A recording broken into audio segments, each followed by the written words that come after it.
ready.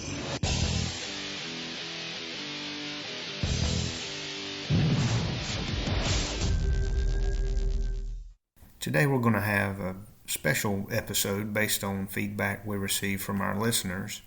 And we're going to talk to someone fairly new to this rabbit hunting thing and talk about what he's learned so far and address the thought that we've probably all had after we've been doing this a while. And it goes something like this: I wish someone would have told me that before I started hunting. So please help me welcome Davis Hughes to the podcast. Davis, how in the world are you? I'm doing pretty good, buddy. How about you? Oh, I can't complain. Davis, we're just going to start off today getting a new perspective. You know, some of the feedback we had from some of our earlier listeners really kind of all pointed to the question of, you know, or the statement, I wish somebody would have told me some of these things before I got started in the bigling business. And I understand you've been pleasure hunting beagles for quite some time, but have recently, as in maybe in the past year or so, gotten into the competition side of the business. So that's kind of what I think I'd like to focus on. So maybe I wish someone would have told me these things before I got into the competition side of the business. That's kind of the slant that I'd like to take today, if you're game for it. Yeah, absolutely. Let's do it. All right.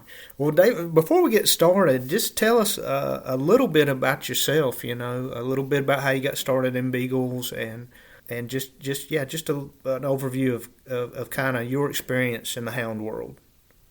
Well, we've had them since before I can remember, so that's been at least 20 years, and Dad just kind of raised me up doing it a lot.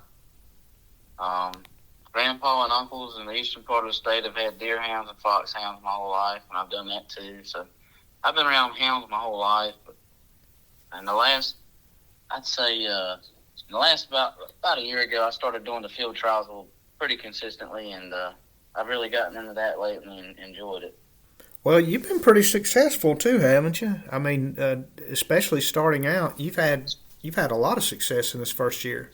Yeah, I haven't really done a lot of it. The dog's done really good for me though. Fancy, yeah, she's done great for me this year. It's not her handler though, I promise. She wins in spite of her handler. Yeah, that's right. Yeah, I hold her back. Well, let's talk a little bit about getting in this competition business and some of the things that you wish somebody would have told you. In the beginning, I imagine it's fairly important, that first dog you got. Sounds like you got a good one to start with. Unfortunately, a lot of people don't, and they have some bad experiences early on, and it turns them off. But for you, what helped you get started? How did you find a good dog to start with? Well, we always had some decent dogs. They were just slower speed, and in all honesty, for the trials we run, the UKC hunting beagle trials, we don't. That slower speed normally isn't a real big advantage. You need something that's going to move. And I just got kind of lucky. I played football with Jacob Gordon in high school, and he introduced me to Kristen Bundy, and the next thing you know, I was buying a dog from her, and now I'm, going all over the place running trials. But, the first one I got, her name's Beth. She's been great, but I'm not going to say she's my favorite dog in the kennel now, but at one point she was. So. But yeah, when you just starting out, you want to go spend probably $300 to $500. I would say now would probably be fair. You don't want a puppy. You want a broke dog already. And I'm not saying it's going to be some field trial champion winner. That's just going to be some all-star right off the bat. But you can get you something pretty decent. I'd say for about $500. But I'd say a real good idea to go get one would be just go to one of the field trials, the style that you're kind of looking at running. Mm-hmm. Go talk to the guys. Somebody will probably sell you something. Well, I'm glad you brought that up because I feel like I'm still a rookie in a lot of ways in the competition field trialing business. But I kind of got lucky too. I got hooked up with somebody who had already been successful in the competition circuit, and they took me under their wing, which it sounds like maybe some of that's happening for you too. And I think that was the first good break I had. Was that allowed me to get a decent dog to start with, because that first one, um, I imagine you would agree with this.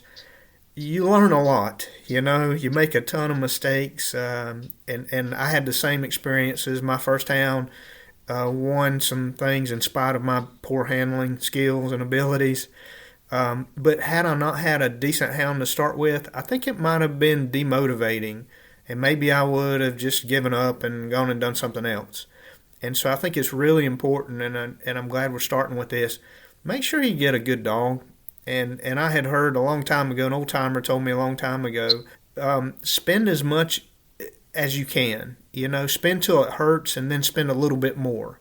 And go out there and really make the investment in the hound, because all the other things are nice to haves, but you must have a really good hound to start with. And I think that was pretty solid advice. And I'm so happy that you had a chance to go out and get some good hounds to start with. And boy, it just makes it a lot more fun to actually win a cast every now and again, doesn't it? Yeah, it really does. When you lose several in a row, it can kind of get to you a little bit. But it's one of those things. Even if you're losing and your dog handles good and your dog doesn't run off game and your dog doesn't mouth off here and there and it does what it's supposed to do and you still lose, you still have a pretty good time and make some good friends doing it. So you don't have to have some $3,000 dog to go do it. You can have something that's just a good, broke, solid dog and have a good time doing it and win one here and there with it. Well, I'm glad you brought up losing, because I wish somebody would have told me you're going to lose a whole lot more than you win, especially in the beginning. I don't know about you, but boy, you go out in the format where we hunt, and there's four dogs, which means at best one of you is going to win, right? So there's going to be 3 losers, a lot more losers than winners. And so you have to learn to lose. I'm not saying you got to like to lose, or, all of us are competitive. We want to win every time we go out. But you better accept the reality, unless you have some kind of superstar hound and you just get like scratching a good lottery ticket and being a big winner, you're going to have to put your dues in.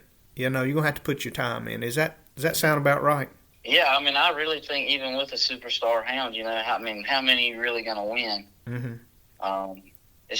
It's one of those things, yeah, you can get hot and someone goes 4 for 4 in a weekend, but most of the time, if you win in one every weekend or 1 out of 4, that would be your odds, I guess. Mm-hmm. 25% of the time, I would say you're doing really good.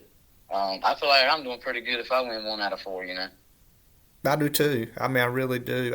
So let's talk about what it takes to win. So we're lucky enough to get some decent hounds in the beginning, but you got to know the rules, and maybe that's another one of those things. I wish somebody would have told me to spend more time in the rule book, and maybe they did, and I just didn't listen. I'm too hard-headed.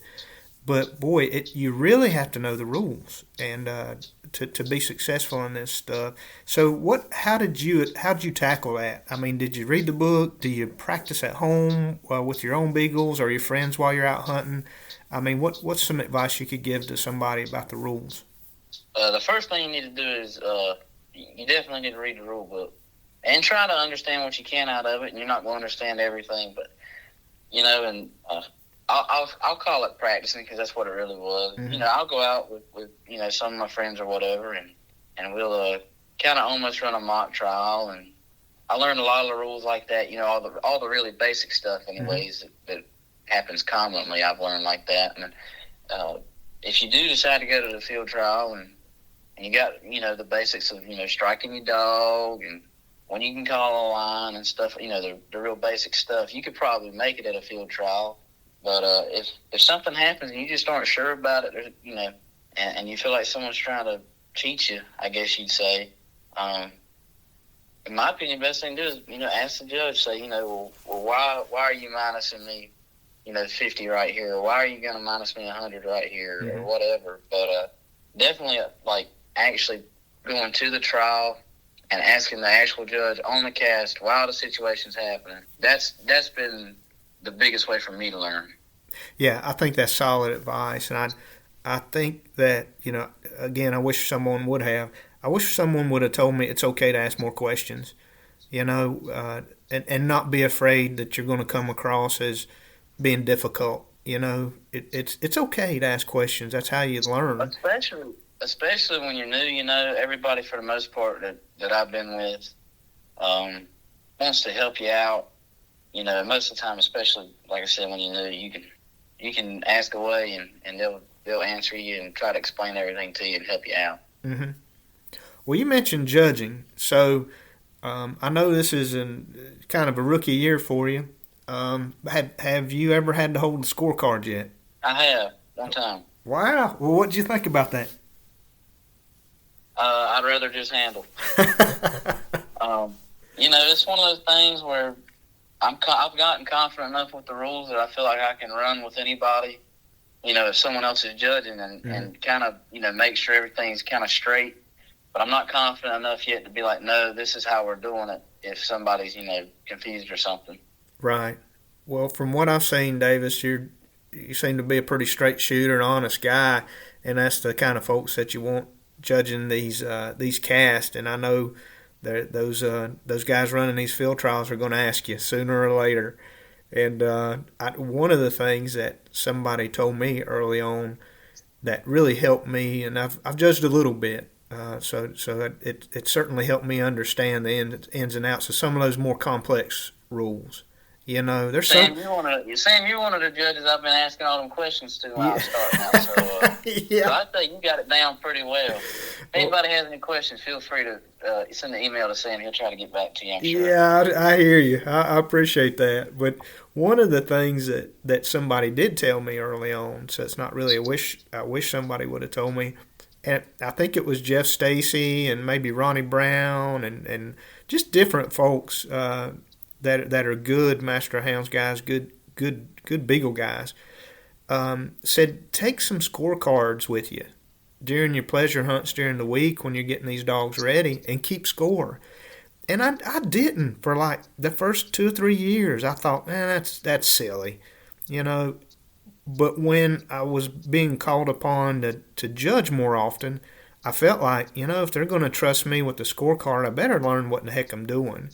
And so that was one of the things that helped me the most was Ronnie Brown up at Creston, he gave me a stack of them, of old scorecards, and that really helped me, number one, in those early casts, I was all worried about my hound. I couldn't even told you what the other dogs were doing.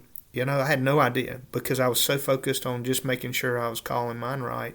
But then you kind of learn to listen to everybody's hounds, and you get a better feel for what's going on in the cast. And it actually helped me to ask better questions, because I wasn't just so hyper-focused on my own dog. But I don't know, man. Maybe you take a stack of cards home with you and start keeping score. I have. I've done it before. I have done that before. That is, if someone's trying to start judging, I think that's probably the best way to go about it. Well, you might as well get your stack because they're going to start asking you to judge. I know it. I know it. It's coming. It's coming for sure. And another thing, now I understand that you have a girlfriend, and that she handles in these hunts too. And so, is that something that y'all practice together? And if so, when y'all are out hunting against each other, who wins the most?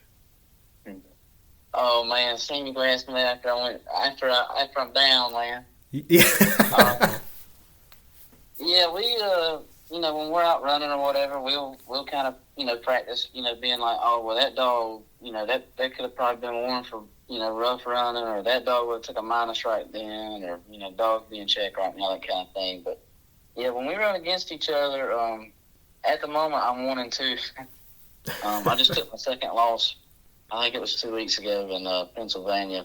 So yeah, but she's pretty good on them rules too. I ain't gonna lie to you.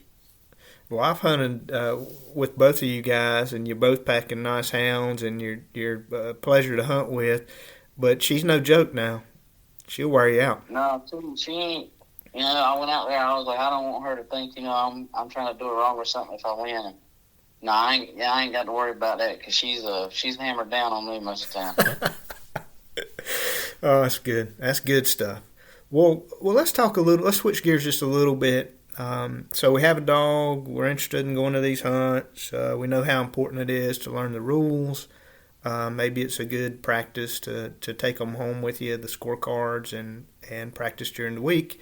But what are some of the other things? So equipment wise, when you were first starting in this thing, was there anything in particular that makes a difference for you when you're out handling and working in these hunts? Like what are some of the must-haves for somebody starting out in this? For sure. Obviously, probably a dog box. But some guys do carry them around in the car. But I know a lot of guys, that got like a van or something, and they'll put a dog box in the back of the van. Mm-hmm. And I could see that working all right, especially in the wintertime, But yeah, I got a truck and I got a dog box in the back of my truck, and I think that's probably the most used equipment. And then after that, I would say a Garmin. You're gonna need something to track and train if you can afford it. If you can't afford it, you get something just to track or something just to train. But. So I agree. Those are two must-haves. You gotta have a way to get around because most people aren't going to just hunt behind their house somewhere. They're going to have to pack up and go somewhere. And if you're in this field trial business, you can travel all over the country, literally. And you need a good, safe way to haul your hounds. And one of the things, my early stuff way back in the day, we built a lot of our dog boxes out of old scrap wood and everything else. Today, dog boxes are just highly engineered. I mean, my goodness, some of them have water reservoirs in them and fans and all kinds of good storage. You can put all your stuff in there too. But they can get terribly expensive, thousands of dollars. So if a person wanted to buy, used equipment, which I bought a lot of my stuff used, what could a person expect to pay, do you think, for a decent, maybe 2-stall kind of dog box, lightweight with maybe a little bit of storage in it? Like, what could you get one of those used for? Let's see. My box has no storage.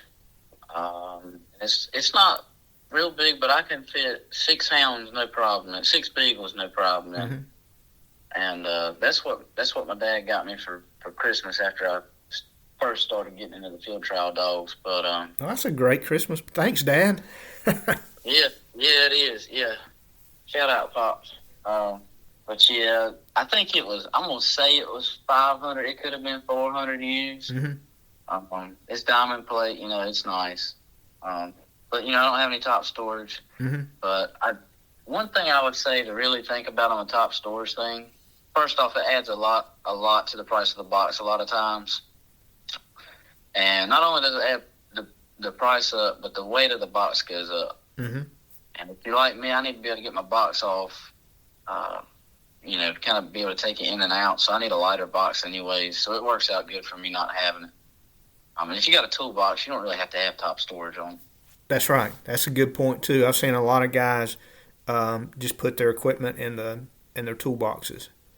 So maybe $300 to $500 you can get a pretty nice dog box. I'd say you probably looking at probably about. With the way the price of everything's went lately, it's probably gonna be $400 to $600 for a decent box mm-hmm. now. Mm-hmm. Okay. Well, what about tracking systems / e-collar setups? Like you mentioned, Garmin. Kind of the minimum. Probably most people don't just have a beagle. They have several. So you're going to need at least a couple of collars. For those hounds, like what do you think somebody should expect to pay for a starter setup? And this could be used too. I know they could go well over $1,000 getting started, but yeah, I really think. Well, let's start with the 200 because I know how much the 200 costs and stuff. But a mini I think is what $300. The TT15 mini, they're not making those anymore. They mm-hmm. started making the a T20. Mm-hmm. But the TT15 mini is like, I'm going to say around $300. So, you got 4 dogs, you're going to need 4 collars. That's $1,200 just in collars. And then the handhelds could be another $800. So you're looking at $2,000 there. But mm-hmm. Garmin has they have an Alpha 10 out now. And it connects to your phone. But you can track and train still on the unit. and it's a lot cheaper. So I'd say you could probably get out for, I don't know, you might could get out for $1,000 to $1,200 for 4 dogs if you buy all that used and get the Alpha 10 instead of the 200. But it just kind of depends on what you like. The dog trays are a little bit cheaper. I'm not putting something on my cell phone because the battery's liable to die anytime or whatever. But well, I tell you the thing that it's kind of looking back to when I first started hunting. We didn't have tracking systems. We didn't have shockers. We didn't have any of that. And once I got this first GPS system, I don't know how we lived without them all these years. They certainly can make your life so much easier. Not only in the field trials, you're trying to catch your dog and they're not, they're broken down or something. You don't hear them running. You're trying to figure out where they are, but it's the safety features that I really like too. You get close. They get close to a big, busy highway or something, or they're going off the hunting grounds that you're supposed to be on. You need to catch them. You can kind of see those boundaries and borders, so you can step in when you need to. And so for me, it's a nice to have, just so you can work with your dogs and train your dogs, especially those young ones. But it's also the safety part of it too. Yeah, I totally agree. And for the field trials, you've got to have a T5 collar. You can't use your TT15 where you can shock and tone. It's just tracking. And so just if anybody is thinking about getting into it, you might want to go get a used one. There's no need to go get you new. Just go get a refurbished or used one. Roll on with it. And I think that's really good advice. And what I found is, it's like a lot of other things in our lives. There's some people out there that really want the latest and greatest. And as soon as it comes out, you take a cell phone like an iPhone. When the new iPhone comes out, I have friends that they have to run out and buy them. They've got to have the latest and greatest. But if you're willing to take one that's a generation old or a used one, you can save yourself a pile of money. And it's, yeah, for sure. I mean, like the Astro, I can't remember the numbers for them. I'm sorry, but there's the Garmin Astro, whatever, and I think it's DC collars or whatever. You can use those in the field trial too. They don't have prongs on them, so you're allowed to use them. And those, it tracks fine. Oh yeah, still use some of those for coon hunting. Yeah, sure do. They work just fine. So we've got our dog. We've got a way to haul them around. We've got a way to track them.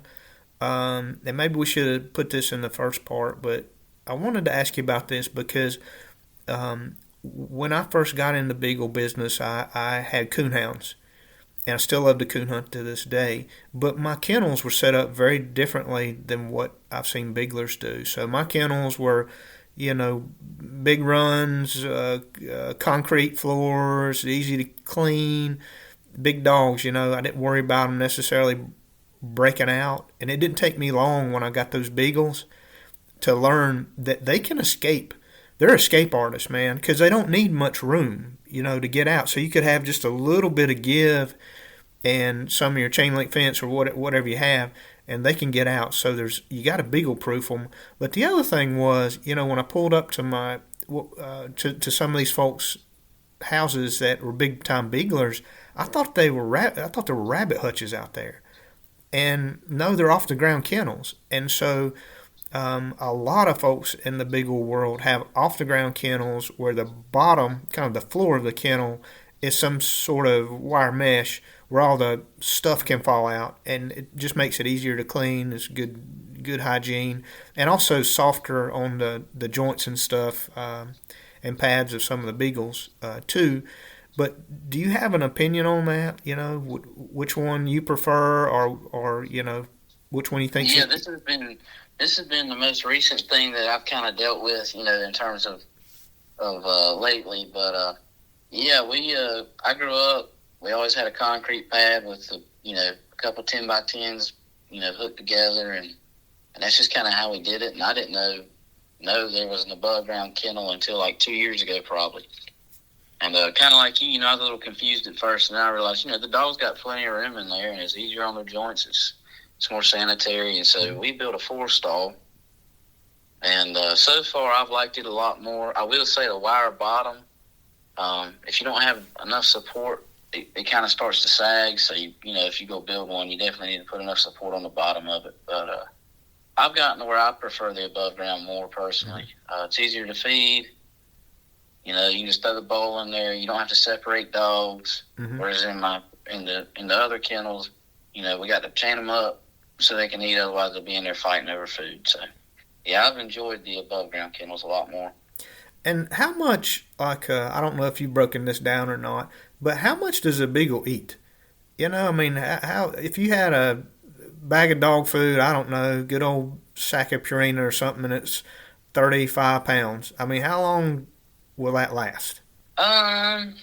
Because mine, I don't I've know. always. It's really hard to say on that because it depends so much on your dogs, how much Fancy, the one you were talking about, I had some success with. Mm-hmm. She don't weigh but like 18 pounds. She runs all the time, and you can just sling the feed to her. She don't really gain much, hardly any weight. And then I got other dogs that if you feed them just a tick more than what you've been feeding them, they'll blow up like a balloon. Oh yeah. So it's one of those things. It just kind of depends on I guess how much you run and the dog's metabolism. But I would say, a 50-pound bag of feed probably lasts, I don't know, it probably lasts me and Dad 2 weeks. I'm going to say he feeds some different feeds too. Mm-hmm. We got like a senior feed and some weight management feed for one of the dogs and some senior feed for some real old ones, that we got. And mm-hmm. But it's hard for me to say how much they feed how much it would actually be, but I'm going to say a bag every 2 weeks probably. Okay. Maybe. Yeah. That doesn't surprise me. It's again coming from coonhounds, and they'd each out of house and home. I've kind of equated it. It seemed like here, one coonhound would eat about as much as 4 beagles. It seemed like, and that's not scientific at all. I'm just telling you, my feed bill is a lot lighter with beagles, and it's nothing for me to get I have 3 right now, 3 beagles, and they're different. You're right. Some of them, it amazes me at how good they look and how little they require. While others, it's like, my goodness, if they look at food, they swell up. It's kind of funny. I guess it's like people, we're all different, but it's not that horrible. With the feed bill on 3 or 4 beagles, I don't think. I don't think that's a big expense. You can make it expensive if you want to. There's some feed out there that's real expensive, but you can also find some feed out there that's pretty solid feed for a hunting dog. That's probably around, I'm gonna say about $30. Mm-hmm. Mm-hmm. Well, let me ask you another question.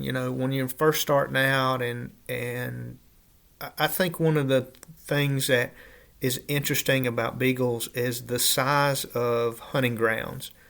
And I hate to keep going back to coon hunting, but it's kind of what I know and where I came from. You need a good bit of land. Those jokers will just blow through the woods and be 2 miles away before you can really get settled.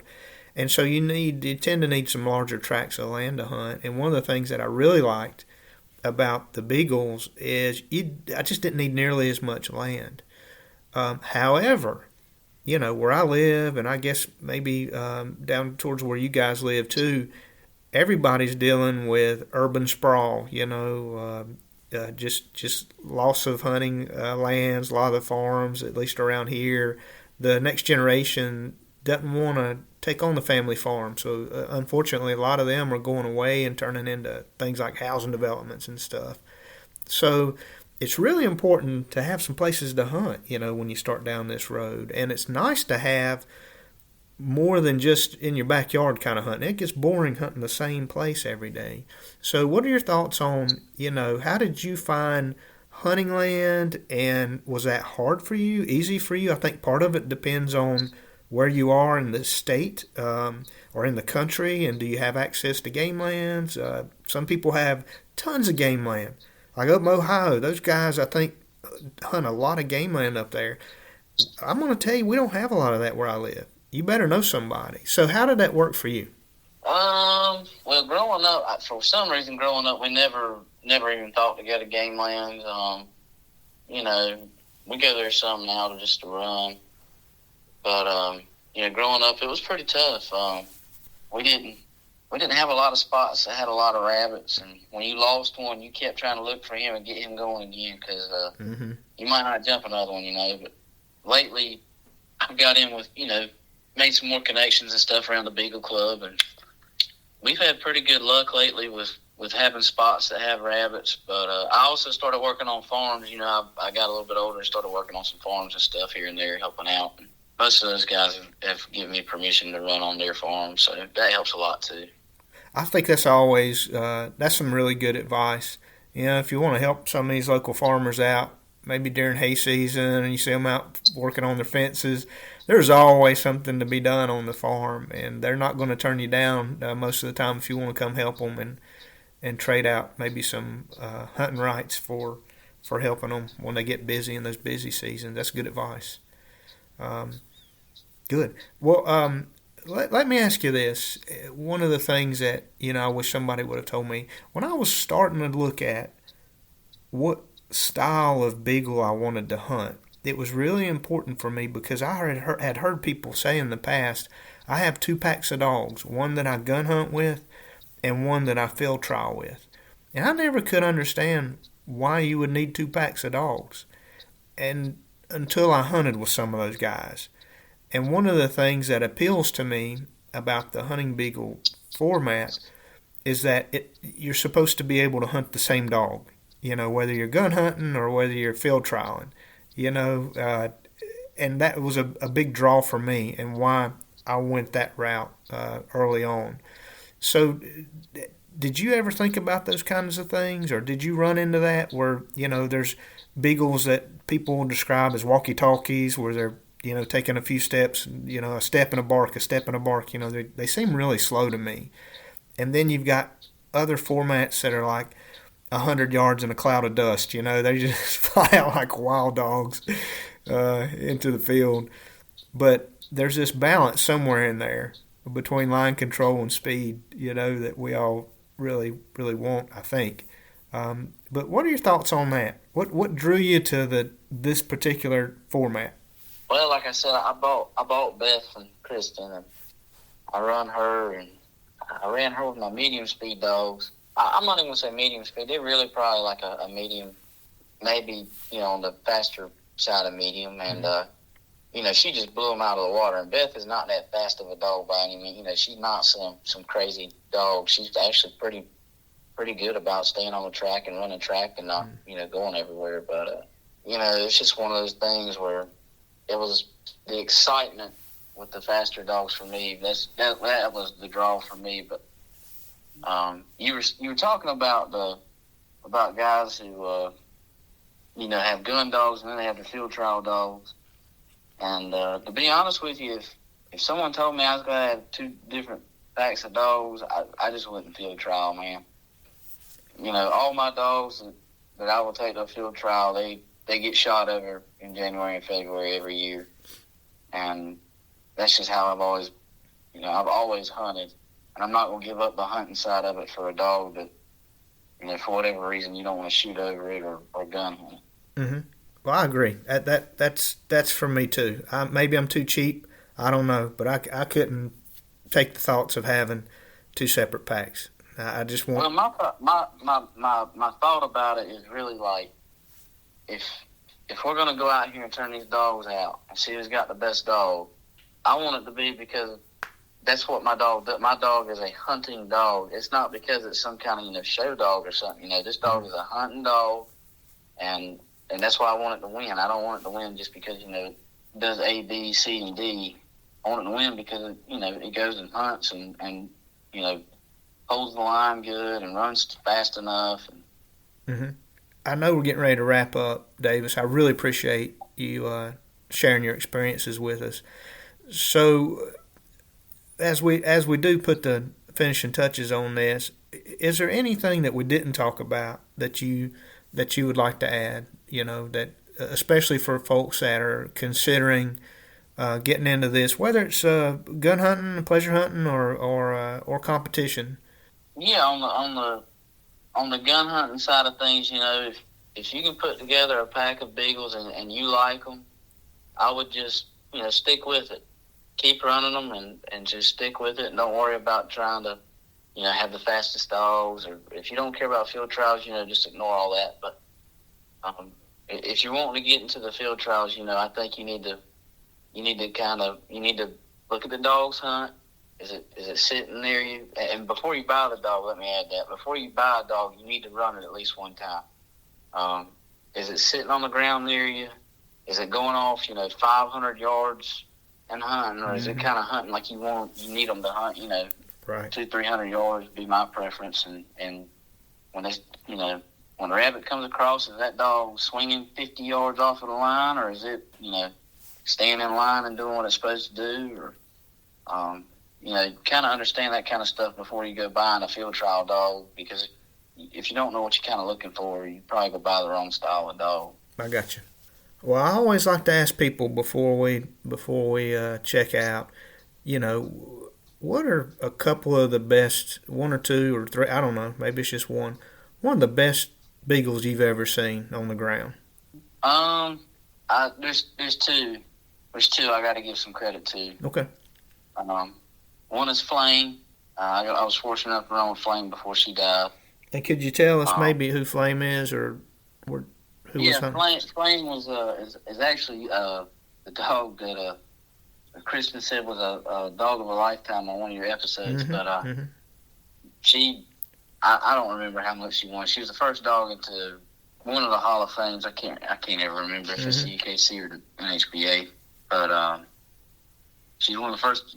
She was the first dog into one of those, and man, she was just dominant. I took her out there. I ran several of my dogs with her, and it was just always something else. That dog, just for whatever reason, whenever she come out on the line, she was going to be on the line. She wasn't going to miss, and I can't really say there was too many times she was more, she's first or second on almost all of them. Mm-hmm. And jump rabbits like crazy. Never mouthed off and jump rabbits like crazy. And then the other one I want to give a little bit of credit to would be one that I ran with this year, and that was Jeff Stacy's Wild Man. I think I want to say he was 11 when I ran with him. Mm-hmm. Mm-hmm. He's an old dog, man. He run like 20 miles that day, so I was like, man, that dude right there's got some heart. I like that. Did you gun hunt with him? I did. Well, those are two. I couldn't think of better hounds, especially in our part of the country. I can totally understand why you chose those two. I've been fortunate enough to hunt with both of them myself, and Kristen's dog. Boy, she was tough, just a tough little dog. Flame had some heart, man. She had a look about her too. It was almost like she had some attitude to her. Yep. In a way. Oh yeah, and then I also did a little gun hunting during the quiet season. I actually like gun hunting. I think I prefer that to competition hunting, really. I just like going out with your friends and just BS and having a good time and telling tales and just enjoying God's creation out there. But I also hunted with Wild Man. I think he was hunting this year, and he's a high mileage dog. He's been around. That dog's been hunted, and he still was jumping and picking up checks and driving tracks at his age. It's just like, really, Wild Man. Yeah, it's crazy. I got him breaking down out here at 7, 8 years old. Yeah. And he's 11, and at least I know he's at least 10. He might be as old as 12. I don't know his birthday and stuff, but I got him breaking down at like 8. He's out there, killing it. Oh yeah, two super dogs. Well, it sounds like, man, for no longer than you've been in the competition world, it sounds like you've got a lot figured out. It really does. So, I really appreciate you spending time with us today and sharing a lot of what you've learned in this first year or so. And look forward to crossing paths again with you in the future. I appreciate it. Thanks, Davis. Yes, sir. Thank you for the opportunity. Thank you for listening to our interview with Davis Hughes. Remember to like us and subscribe if you want to be notified when new episodes are released. Also, you can email your comments and or suggestions for future content to buffintherough@gmail.com. Thanks again for listening. I hope you join us next time to learn more about the traits needed to be successful when hunting beagles in different formats.